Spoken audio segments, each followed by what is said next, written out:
നമുക്കറിയാം തെരുവുനായയുടെ പ്രശ്നം നമ്മുടെ കേരളത്തിൽ ഇപ്പോഴും വളരെ രൂക്ഷമായൊരു പ്രശ്നമാണ്.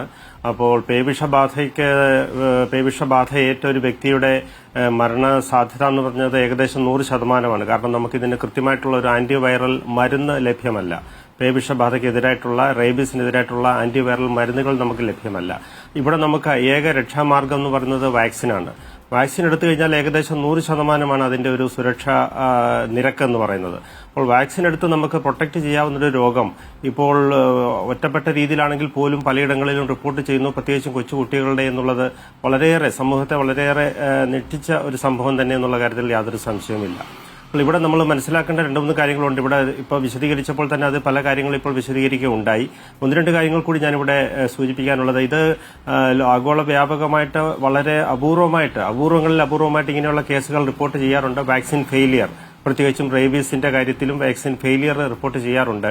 ഇതിന്റെ പ്രധാന കാരണങ്ങൾ ഇപ്പോൾ തന്നെ ഇവിടെ വിശദീകരിക്കുകയുണ്ടായി. റിപ്പോർട്ടർ ചാനലിന്റെ പ്രവർത്തകർ തന്നെ ഇവിടെ വിശദീകരിക്കുകയുണ്ടായി. അതായത് ഈ പറയുന്നത് പോലെ കടിയേറ്റ സ്ഥലം, കടിയേറ്റ ഭാഗത്തു നിന്ന് ഈ നാഡീഞരമ്പുകളിലൂടെ ഈ വൈറസ് നേരിട്ട് യാത്ര ചെയ്ത് മസ്തിഷ്കത്തിലെത്താനുള്ള ആ ഒരു അടുപ്പം, ഇതെല്ലാം ഇതിന്റെ ഗുരുതരാവസ്ഥയെ സൂചിപ്പിക്കുന്ന കാര്യങ്ങളാണ്.